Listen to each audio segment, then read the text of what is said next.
నమస్తే, welcome to iDream. నేను మీ Madhuri. Liquor scam లో గత 5 నెలలుగా జైల్లో ఉన్న ఎమ్మెల్సీ కవితకు ఊరట లభించింది. కవితకు సుప్రీంకోర్టు బెయిల్ మంజూరు చేసింది.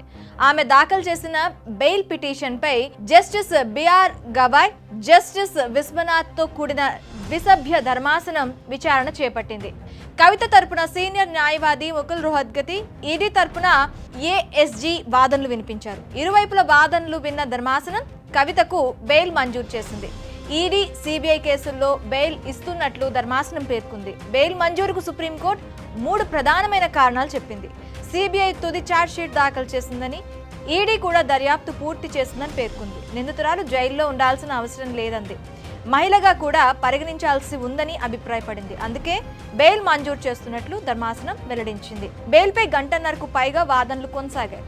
విచారణ పూర్తయి ఛార్జ్ షీట్ కూడా దాఖలైంది కాబట్టి ఈ దశలో కవితకు జ్యుడిషియల్ కస్టడీలో ఉంచడం సరికాదని సుప్రీంకోర్టు బెంచ్ అభిప్రాయపడింది. విచారణ సందర్భంగా ఈడీపై సుప్రీంకోర్టు తీవ్ర ఆగ్రహం వ్యక్తం చేసింది.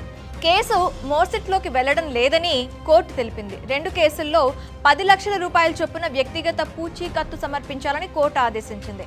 సాక్షులను ప్రభావితం చేయకూడదని, పాస్పోర్ట్ను దర్యాప్తు అధికారులకు సమర్పించాలని సూచించింది.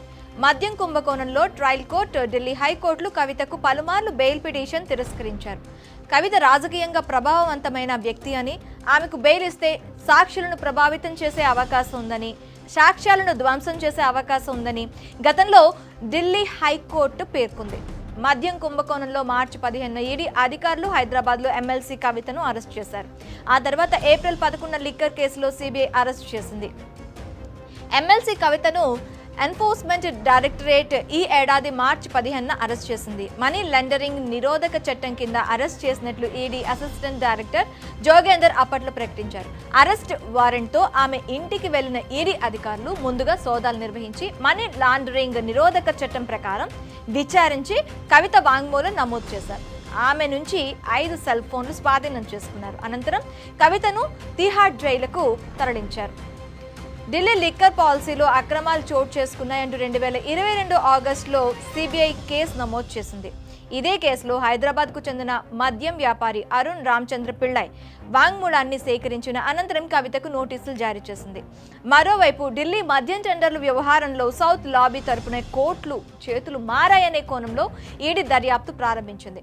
అరుణ్ రామచంద్ర పిళ్ళై రిమాండ్ నివేదికలో అతన్ని కవిత బినామీగా పేర్కొంది. ఈ సౌత్ గ్రూప్ ద్వారా 100 కోట్ల ముడుపులు ఆప్కు హవాలా మార్గంలో అందాయని అభియోగం మోపింది. గత ఏడాది మార్చిలో కవితకు నోటీస్ జారీ చేసి ఎంక్వైరీ చేసింది. ఆ తర్వాత మరోమారు కూడా సమన్లు జారీ చేసింది. అవి మహిళలకు ఉన్న హక్కులను ఉల్లంఘించేలా ఉన్నందున వాటిని కొట్టేయాలని ఆమె గత ఏడాది మార్చి 15 సుప్రీంకోర్టును ఆశ్రయించి అప్పట్లో ఉపశమనం పొందారు. సరిగ్గా ఈ ఏడాది అదే రోజు ఆమెను ఈడీ అరెస్ట్ చేసింది. ఎమ్మెల్సీ కవితకు బెయిల్ రావడంతో బీఆర్ఎస్ నేతలు సంబరాలు చేసుకుంటున్నారు. కవితకు బెయిల్ ఇవ్వడంపై బీఆర్ఎస్ నేతలు సంతోషం వ్యక్తం చేస్తున్నారు. జైల్లో ఉన్న సమయంలో కవిత ఆరోగ్యపరంగా తీవ్ర ఇబ్బందులు ఎదుర్కొన్నారు. ఆమె హై బీపీతో సతమతమైనట్టు సమాచారం. జైలుకు వెళ్లక ముందు కవిత 70 కేజీల బరువు ఉండగా ఆ తర్వాత ఎయిమ్స్ వైద్యులు పరీక్షలో 10 కిలోలు తగ్గి 59.5 కేజీలు ఉన్నట్లు తెలుస్తోంది. తాజాగా కవితకు బెయిల్ మంజూరు కావడంతో బీఆర్ఎస్ నేతల్లో పండగ వాతావరణం నెలకొంది.